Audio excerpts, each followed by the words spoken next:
me gustaría que los dos, pero me gustaría escucharte a vos primero, compartamos un poco la historia de lo que fue la comunicación, de cómo llegaste por primera vez a la radio y cómo se vino después toda esa historia. Creo que está bueno, que es muy interesante y es bueno conocerlo mismo de la gente que nos acompaña, el camino de alguna manera que hoy llegamos hasta acá. Hay un factor, es natural, o sea, no es en definitiva aprendido y trabajado, que me dio una, una ventaja y una posibilidad de, en principio, hacer locución, que es el tono de voz con el cual nací. Tuve, digamos, un poco la suerte, la oportunidad de haber sido, digamos, elegido en las presentaciones de la época escolar y de la época inicial, en poder hacer presentaciones de los actos, presentaciones audiovisuales que se realizaban. Y bueno, eso me llevó o me impulsó un poco a manejarme dentro de lo que podía ser, digamos, hacer algo en definitiva que me gustaba. ¿No? Y bueno, de ahí es que parto en el año 78, me surgió la oportunidad de hacer un curso de locución y de periodismo. Y bueno, a partir de ese momento fue que lo hice. Y de algún modo, bueno, a partir también de ese momento traté de desarrollar todo lo que pude, independientemente de otras actividades que eran las que realmente me podían dar un sustento económico más fuerte, ¿no?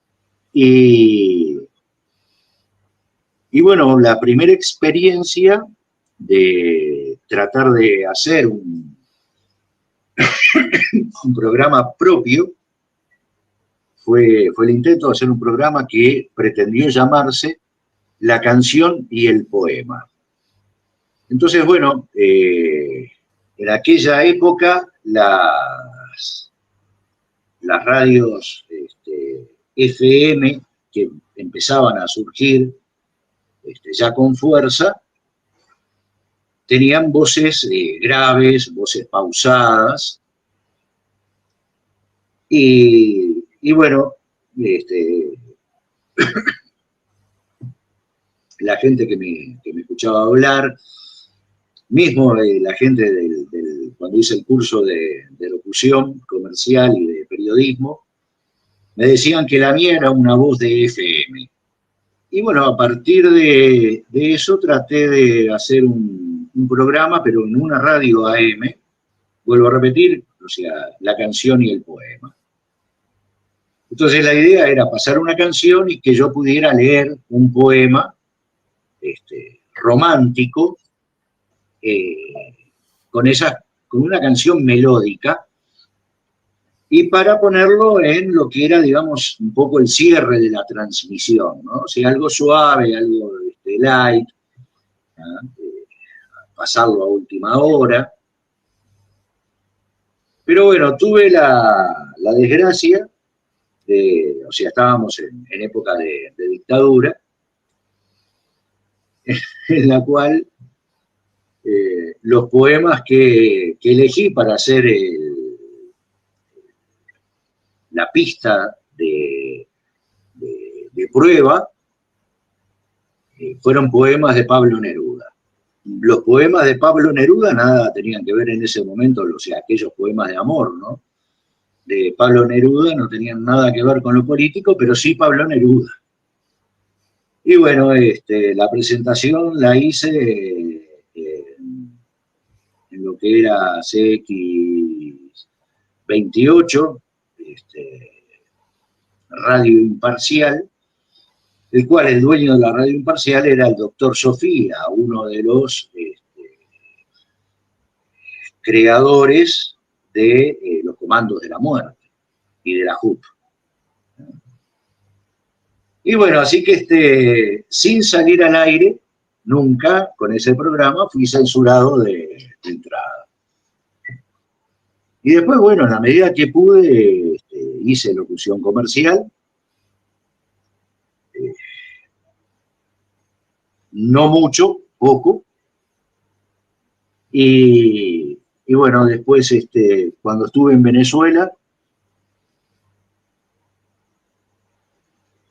por ley venezolana, en definitiva, lo que es la parte de locución y periodismo está reservado solamente a lo que son ciudadanos venezolanos, sean naturales o naturalizados. Y bueno, cuando me ofrecieron hacerme venezolano para poder desarrollar este tipo de actividad, yo me negué, siendo que ya hacía muchos años estaba trabajando en Venezuela en forma periodística, un uruguayo, Walter Martínez, con su programa Dossier, que me dijeron, bueno, mirá, tenés un camino abierto en cuanto a lo que es comunicación, pero yo les dije que yo ya había jurado a la bandera de la patria en la cual había nacido y que no iba a jurar ninguna otra bandera. Así que lo que pude hacer en Venezuela fueron presentaciones de espectáculos, en los cuales ahí no existía la requisitoria de lo que es ser ciudadano venezolano. Regresado al Uruguay, al poco tiempo y de casualidad, me encuentro con una persona, o más bien un personaje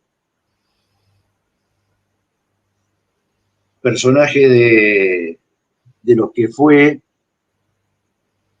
de los iniciadores, de los pioneros del resurgir del folclorismo acá en el Uruguay, cuando las radios,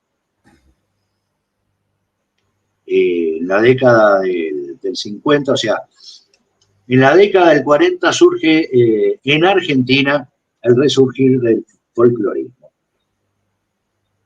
con monstruos, tanto a nivel individual como en conjuntos, con trayectoria de décadas y con una fuerza impresionante.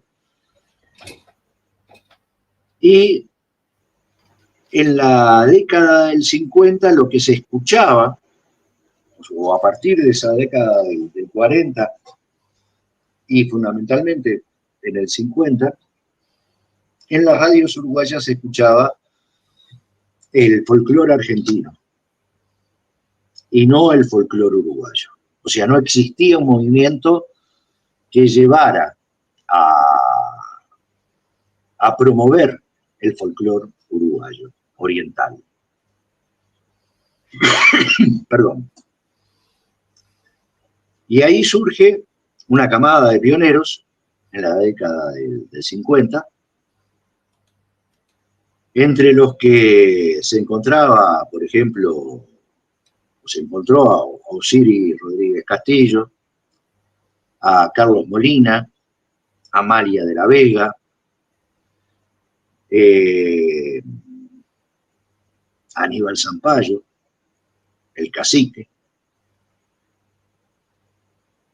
Y este otro personaje, con el cual, vuelvo a repetir, yo me encuentro con él y lo conozco y entablamos una profunda amistad, en el año 98, o sea, el año de mi regreso al Uruguay, que fue Anselmo Grau. Yo cuando llego de Venezuela, comienzo a vivir en distintas zonas de la ciudad de la costa. Anselmo vivía en San José de Carrasco. Y bueno, yo estaba en determinado lugar que no era mi casa y llega Anselmo. Y bueno, y ahí empezamos a hablar y hicimos una gran amistad. En enero del 99, en Buenos Aires, en Argentina, se suicida uno de los dos hijos de Anselmo. Perdón, eso fue en marzo. La última vez que había estado en Uruguay este hijo de Anselmo había sido en enero, de ahí la confusión. Y según después me contó Anselmo, habían discutido muchísimo. Anselmo se había puesto en una situación muy rígida, muy dura con él, y prácticamente que habían roto relaciones. Y bueno, después del suicidio en marzo,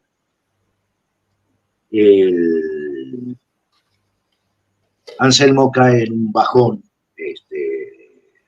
emocional muy grande, culpándose de que aquella discusión grande que había tenido en enero había sido el motivo del suicidio del hijo en marzo.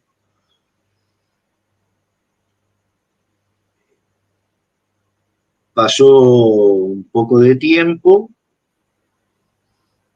un par de meses después de eso, y Anselmo me dice que Numa lo invitó para un programa que tenía en Radio Fénix los domingos al mediodía. Bueno, estaba fenómeno. No solo te voy a escuchar, sino que voy a pasar la información para que otra gente te escuche. Después de que fue al programa de Numita, Anselmo me comenta que saliendo del programa, ese domingo, llega a la radio el dueño de la radio, Raciopi, o el Toro Rachopa, como era más conocido, de Soriano, de filiación colorada, dueño de difusora Soriano, dueño del Hotel Brisas de Lum, o sea, una persona potentada. Entonces, que iba a festejar en el Hotel del Prado, creo que eran los 70 años de Radio Fénix. Y que lo había invitado a Anselmo. Y Anselmo fue a ese evento. Y después me comenta de que Rachopa le dijo de que le gustaría muchísimo de que estuviera con un programa en la radio. Y voy a lo siguiente, o sea, Anselmo no fue solo folclorista, sino que también fue comunicador. O sea, fue la primera persona que tuvo un programa de folclore en la televisión uruguaya.